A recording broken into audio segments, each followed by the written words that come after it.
Hello, it's me, Tom, your friendly neighborhood atheist, and we are getting ready for Gateway. I'm here with Margee Kerr.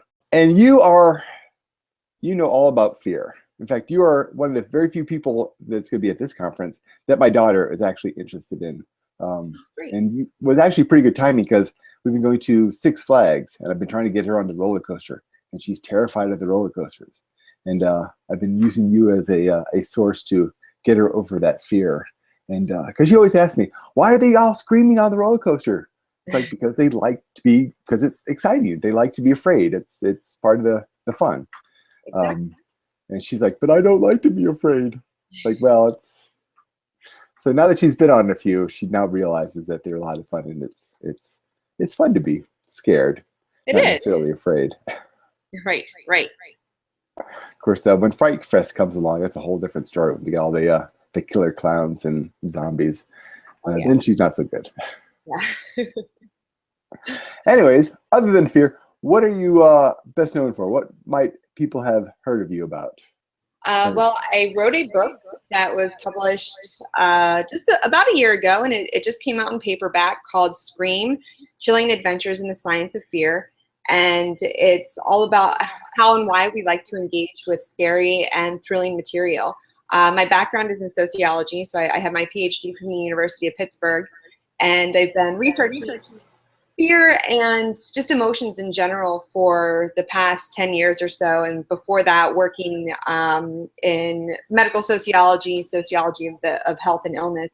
And yeah, the book talks about, why we like to go to scary places like haunted houses, and why we like to do thrilling activities like roller coasters.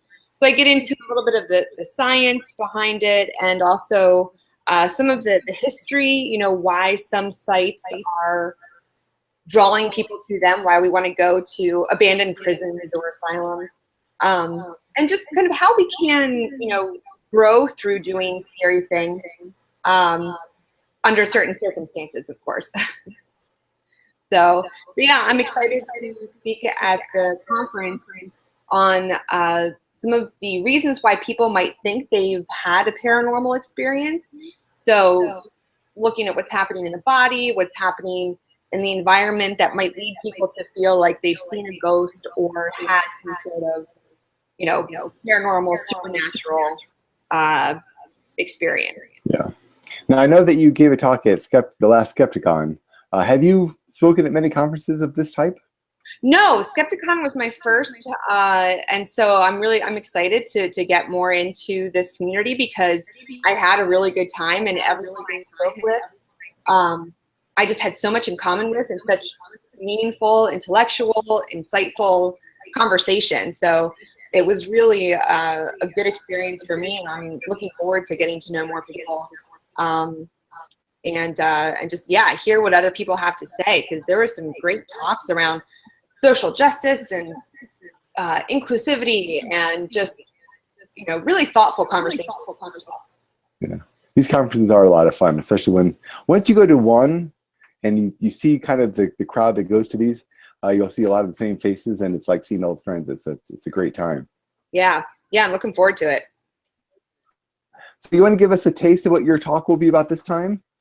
Sure. So I'll be talking. It'll be different from the Skepticon one, but still talking about how we can bring some science, some logic, some rational thought into these conversations around supernatural and paranormal.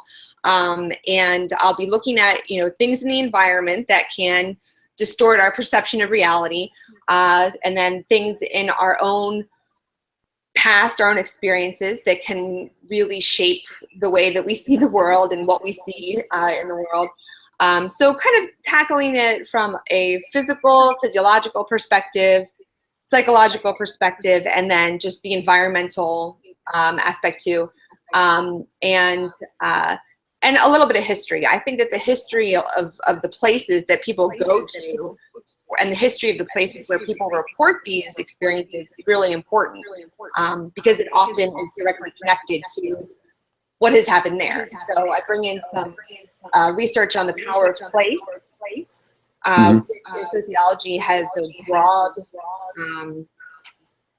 kind of covers a broad area of work, but really about how critical our environment is in shaping our reality. Now, one thing Thomas True does that I really appreciate is Gateway to Reason. Though mostly a secular and atheist conference, he does try to bring some science into it, which I like the sciences, and I like hearing not just about atheism, but I do like to hear scientific study like what you're doing. So I'm really looking forward to your talk. Oh, thanks.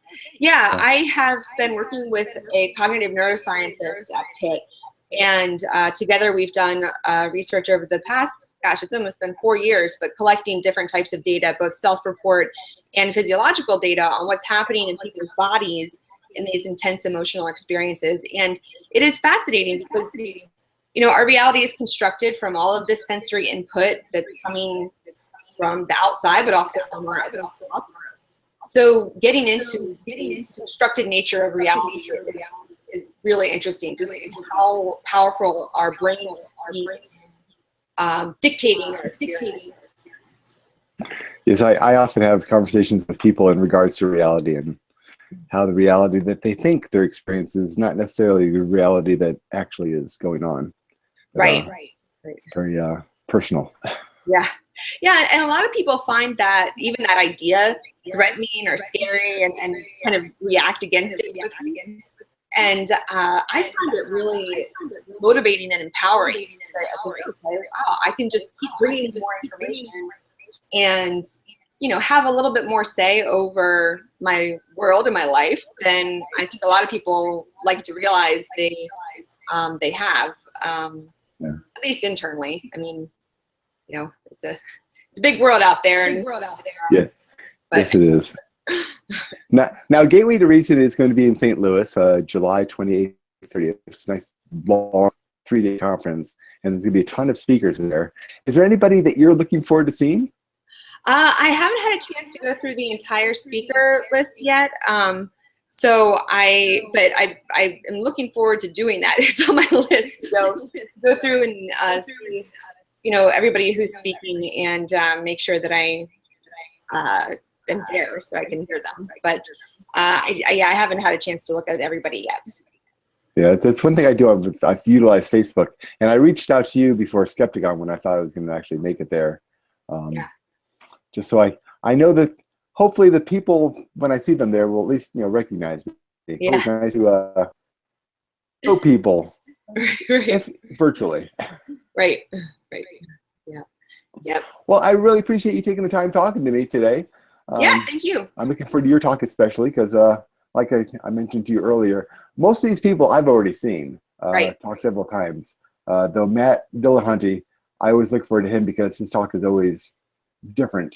He pretty much wings it. He makes it up as he drives to the conference. And he always does a magic trick or two, and I'll certainly be doing some magic when he's out in the hallways and hanging out with people, which that's another thing that's really wonderful about these conferences is the people that we've seen on YouTube or on podcasts, we get to actually spend time with. Right. So it's just a lot of fun. Yeah. Agreed. Anyways, thanks again, and we are getting ready for Gateway. Yeah, just in about 6 weeks. Yeah. Coming quick. Cool. Well, I look forward to it, and I'll see you there. Thank you. Yep. Bye-bye. Bye.